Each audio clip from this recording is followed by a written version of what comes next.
Welcome to the Scoop with Dukes. I'm your host, Philip Dukes, aka Dukes the Scoop. Check me out on Twitter and Instagram at Dukes the Scoop. And please be sure to hit the like and subscribe button. If you have not already become a member of the channel, you can go to the description and you can choose varying levels of support to keep this content coming at you as often as possible.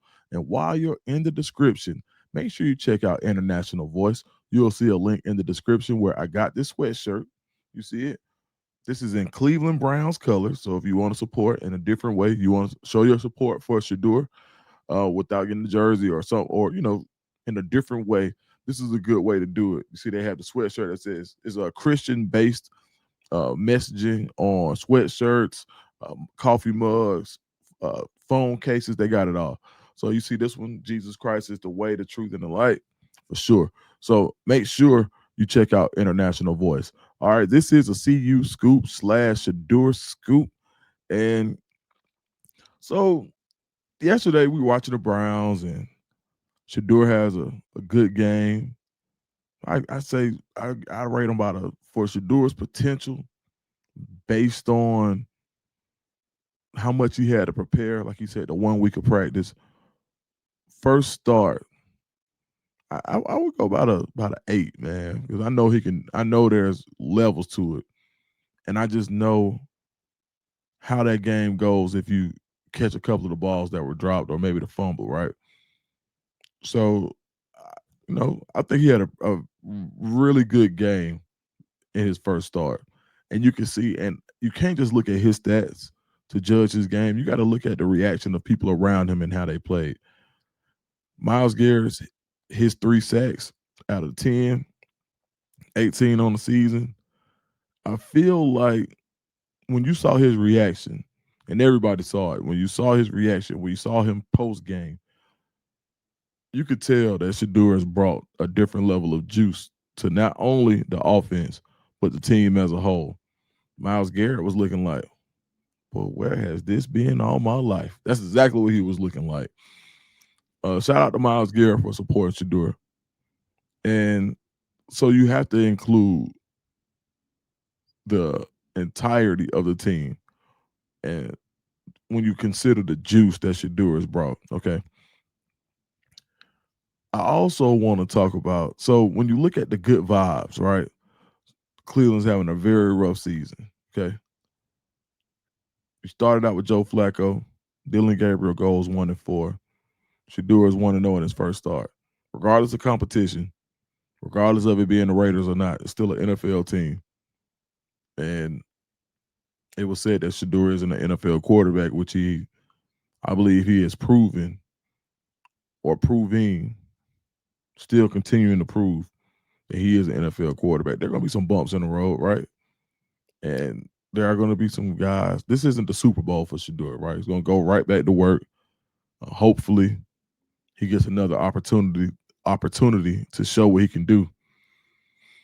But man, the Cleveland Browns, man, is always like something with the Browns. Whether it was, on draft day, Andrew Berry, like the way he looked in particular moment when they drafted Shadur, he didn't look as enthused as you. And so I just want to go on the record as saying, I I know things can be taken out of proportion, right? But this is just a continual kind of thing where you just kind of start to look a little bit like, all right, let's just, you know, um, let's just consider what we're saying, what was said, and how it sounds to us, how it sounds to a lot of people, how it sounds to a lot of fans. Me working in the industry for a while now, I understand things can be misconstrued, but it's just something about the sound bites or just the facts or just some of the things that you see in Cleveland that makes you scratch your head. So let's start with Andrew Berry on draft day. I was a little the look on his face was a little perplexing for a lot of people. Head scratch. Uh, the comments by the owner about whose decision it was. That didn't really land well. And I actually think in that moment, I think the owner actually meant well, but that didn't land well. Shadur be a fourth string the whole preseason and not even getting reps with warming up with the equipment managers. Head scratcher, right? Joe Flacco being traded and Shadur not being elevated to number 2. Head scratcher. Shadur not getting any reps with the ones at all. And now we saw last week Bailey Zappi didn't get any reps with the ones. So that's just a Cleveland thing, okay? But all of it just is kind of like sometimes it makes you say, and then you hear Coach Prime when they ask Coach Prime about the Browns, and he says, I don't give a darn about the Browns. That kind of was like, all right, what's going on? Kind of makes you kind of wonder a little bit. But okay, cool. Shadur gets his opportunity. He shines. And you would think all is well. Cleveland has finally figured it out. And then you got Coach Stefanski in the locker room after his speech. After the win. And I just want to play this for you guys who haven't heard it. Let's hear this locker room speech and see if it kind of makes you scratch your head a little bit, right? Let's try. Let's see. Let's check this out.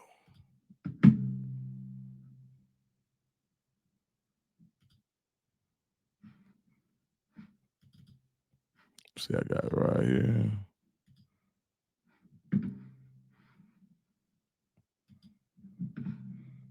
We're gonna look at the entire speech.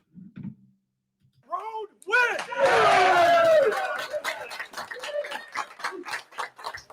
Stayed resilient together like I told you we needed to, right? Stay resilient together, and we fought together. All right. Am I overreacting? Am I truly overreacting? Because it just seems as if, and he goes on to talk about the defense. Let's talk about, and right after that, he says he saves the best for last. Let's talk about the defense. Okay, cool. So maybe along the lines of saving the best for last, he talks about Shadur right before he talks about who the game ball recipient and Myles Garrett, who had a hell of a game, 3 sacks and 18 on the season. He probably obliterates the sack record this year. But it just seems like outside looking in, it seems it was like pulling teeth to get that man to say, nice job, Shadur. The energy that he had for everyone else, and then by the time he got to Shadur, it was like, yeah, and we had a rookie quarterback. Nice job, Shadur. Well done. And now we're back on that high. Usually, what I can say is his pregame speeches are usually pretty lit, right? Postgame. You can go back to 2023 when they were winning a lot of games, and it was a thing about his postgame speeches. He knows how to dial it up. And I'm like, man, you got a rookie quarterback in his first start. If you want him to build confidence, you would think you would show a little more fire when it comes to it, right? When it comes to Shadur. You had an opportunity to really, I'm not saying you had to throw the man apart, be like, oh man, we got to do it all for him. I'm not saying any of that. What I'm saying is you could have gave him some more. You could have really gave him more of a big up than what you did. I think that's fair. Is that not fair? A rookie quarterback in his first start, and you want to build confidence? I mean, clearly, you already made it known. All right, offense wasn't perfect. You made that known already.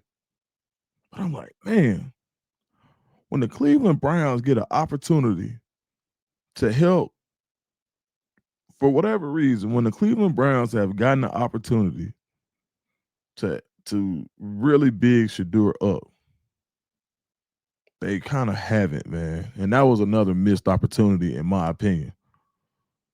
Do y'all think I'm tripping? Am I tripping? Because listen, this is what I've always said. Cleveland drafted Shedeur because they saw something, right? They didn't have to, but they saw something. Later on, we find out that other teams also saw something in Shadur. Shadur saw something in Cleveland, an opportunity. At this point, he's like, look, I want to play. Okay. He feels as if he can do it. Ultimate confidence. I'm the guy you've been looking for. I want to play for a quarterback like that. I want that to be my quarterback. It just seems like it's a little bit of like, don't get too far ahead of yourself, Ricky. And it's like overly done when it comes to Shadur, and it's not Shadur's fault. I think it's the fact that Shadur, his celebrity that comes along with him, um, just the way people love on him, the way I mean, right now, I mean, shoot, you look at YouTube content, go see what's getting the best numbers. Turn on ESPN and see who they're talking about the most. A fifth round rookie quarterback is going to provide. People are going to have whole think pieces on him today and his performance. Next week they play the 49ers, a tougher team. There will be a ton of people hate watching that game, hoping San Francisco just obliterates Shedeur just because of who he is. You got guys out here really straight up hating. I mean, Jason Whitlock comes out and says, I hope he fails. So when Shadur said, I know it's people that don't want to see me win, it's true. You know, people try to, I know sometimes we hear about manufactured adversity. This ain't manufactured. You can literally look online and see how many people can't wait. It's people really disparaging his performance from yesterday. Like, oh, he threw a screen pass. Bro, what about the first one? What about the pocket presence? What about, him being better about getting rid of the ball? What about him improving his game? What about him stopping the turnovers at one? He could have bled turnovers. He didn't. And still took shots downfield. It's a tough situation because sometimes it feels as if there's a initiative to humble him. That's kind of how it feels. And I don't know if it's true or not, right? But I'm just saying how it feels.